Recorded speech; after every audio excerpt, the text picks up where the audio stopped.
Hey everybody, I hope you guys are all healthy and safe. So this is the LG Wing. I've been using this phone for over 3 weeks now, 2 weeks of which is my main daily driver. So I made it very clear in my first video how much I love this device because I just love that it's different from everything else out there and it fits my lifestyle quite a lot because I'm someone who multitasks a lot and I love that I have 2 screens so I can run 2 apps side by side.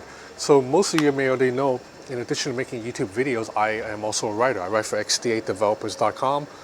and we work remotely, and I'm someone who don't like being tied down to an office or a set table.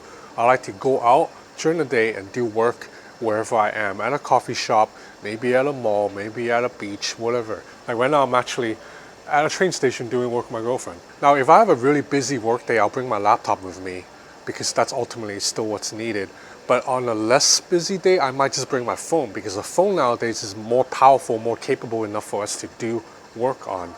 So the fact that this LG Wing has 2 screens has been super helpful. For example, my work, we use Slack to communicate. So there's been many afternoons, many evenings when I've had Slack open on one screen, while on my main screen I had something else open, like a Word document that I'm writing, maybe sending work emails, or maybe I'm slacking off watching YouTube videos. Now, if you watch my videos, you know I am a big fan of foldable phones. I've been a big believer of the Galaxy Fold, not just the 2, but even the original one. But the reality is, when you use a foldable phone, you have to compromise on a couple of areas. First is price. You know you're gonna have to pay a lot more than a typical slab smartphone. Second is, it's gonna be a little bit thicker than your usual regular phone. And also, you have to compromise a little bit in one-hand usability. Either you're getting something that's really hard to use with one hand, like the Huawei Mate XS or the Royal FlexPi 2, or you have something like a Galaxy Fold, which is easy to use with one hand, but ultimately the screen is still a little bit narrow. Now, the LG Wing is not a foldable phone, but it has a similar idea. It gives you more screen in a pocketable package. And I like that when you're not using, the second screen form factor, this is almost like a regular slab smartphone. You're getting a screen with aspect ratio and size that's very close to any other modern day flagship. And the overall thickness at 10.9 millimeters, it's quite manageable to me. Now let's go over the specs really quick. You have a Snapdragon 765G in here. You have a 6.8-inch OLED display on the front. That looks really good. If you're seeing a little bit of flickering right now, that's just my camera. It's not the phone. And you swivel it up, you have a 3.9-inch OLED display. And both of these screens are great. They have excellent colors, contrast, and maximum brightness. Now, there are certain apps that are specifically optimized for the LG Wing's dual screen setup. For example, the game Asphalt 9 will let you play the game while seeing a map up top. That's pretty helpful. And other video streaming apps like Tubi or Ficto.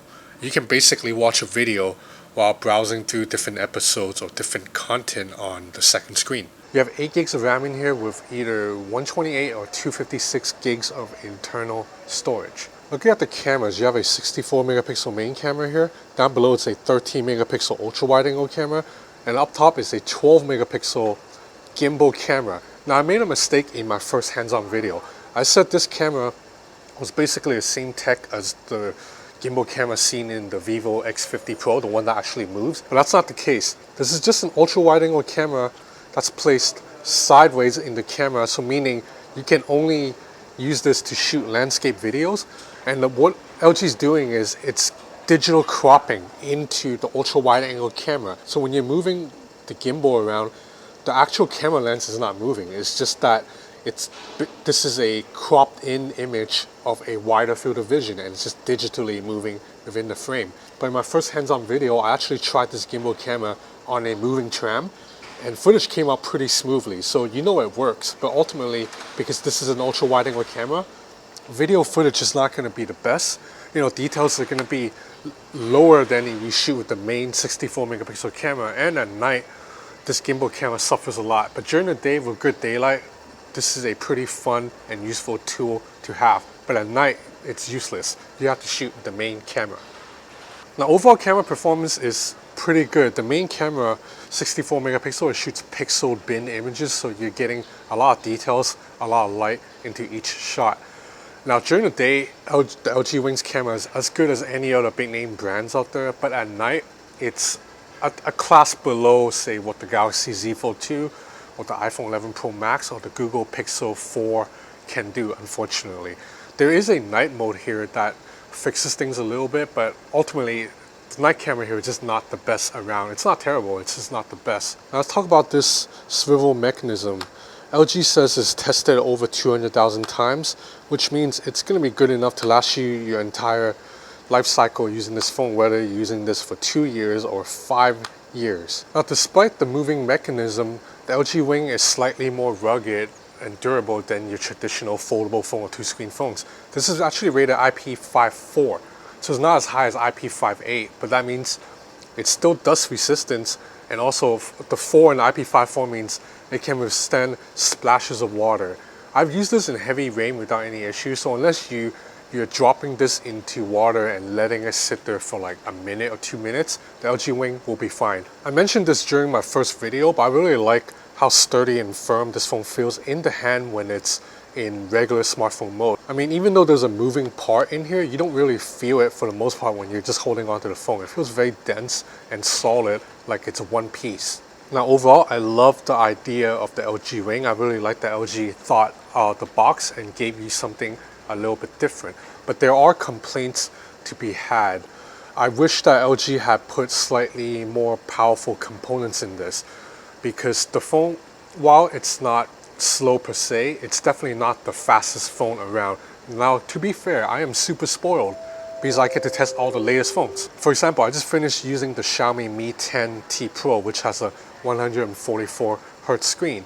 And before that, I was using the Samsung Galaxy Z Fold 2, which has a 120 Hz screen. So jumping from those two screens, the 60 Hz panel in here looks a little bit slow, like there's just no getting around it. And on top of that, this phone has 8 gigs of RAM, but I think it's UFS 2.1, not the newest 3.1. Now, LG did not state what kind of RAM it is on here, but the fact that they didn't state it means it's probably not the newest one, because you know how companies are, right? If they're using the best technology, they will let you know about it in all their marketing material. So I'm guessing it's UFS 2.1 because app launch speeds are a beat behind what I'm used to from modern day flagships like the Xiaomi Mi 10 Ultra or the Samsung Galaxy Note 20 Ultra. Particularly, I find the camera app to launch slightly slow. Like you see, you have to wait half a beat before you can begin taking photos. And I know I'm being really picky. I know a lot of you guys watching this coming from an older phone, you'll see nothing wrong with that. But trust me, if you try the Xiaomi Mi 10T Pro or the Xiaomi Mi 10 Ultra or the OnePlus 8 Pro, you'll see that everything launches instantly, and this phone does not do that. Now, battery life on this phone is really good. There's a 4,000 milliamp hour battery in here, and it's been enough to last me an entire day out every single day that I've used this phone, meaning I've never had a day where the phone died on me before my day finished, or it's like 8 p.m. and I need to go find a charging cable. It didn't happen once. Now, taking a look at LG's software, I know not everyone is a fan of this, but I'm okay with it. I don't find it offensive. It's not the best software skin around, but I like that you can bring down the notification shade by swiping anywhere. I am a fan of this one-hand mode that you activate by swiping from the sides and hold. And of course, I'm a fan of double tap to lock the screen or double tap to wake the screen. Now, unfortunately, the LG Wing only has a single bottom fine speaker, but it does get pretty loud. So max volume.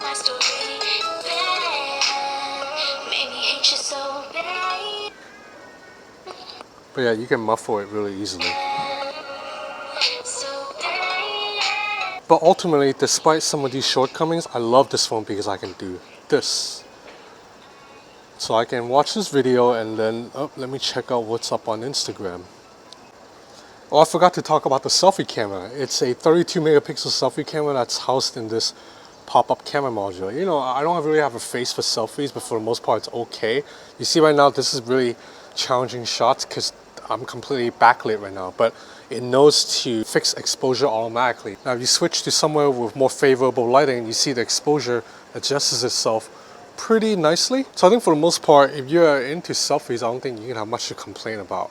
You also have portrait mode with these different effects. This is actually pretty fun if you like to play with these things. Oh, and this camera automatically retracts whenever the phone is in free fall. So You see, it already retracted just because I dropped it a little bit. So that's about it for my review of the LG Wing. I think my conclusion for this thing really is the same as what I said in my hands-on video. If you're someone who multitasks a lot, you want more screen, but without more bulk, this is one of the best options around right now. I mean, the Galaxy Fold 2 is awesome, obviously, but this thing is a lot more expensive, so a lot of you guys are not willing or cannot pay what it's asking for.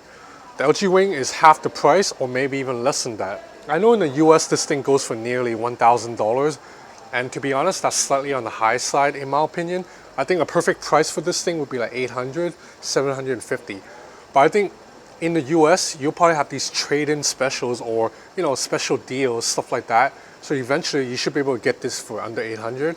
And I know that in Asia, you know, where prices are usually lower than in the US, you'll probably be able to get this for like $800. And I think $800 is a really fair price. And this is a good mid-step to the foldable, because make no mistake, the foldable era is definitely happening. In another 2 years, maybe 1 year, when the tech matures even more and the tech gets commoditized, prices will go lower. Like when Xiaomi or Oppo or OnePlus puts out a foldable phone, it's not going to be $1,800, it's going to be like $1,200. And then when that happens, more people will get foldable phones.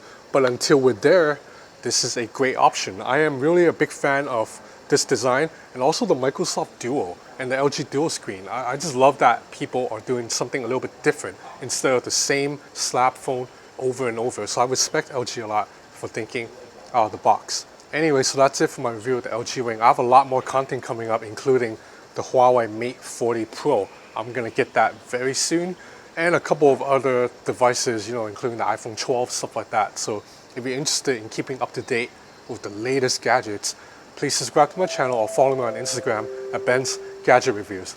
Thanks for watching.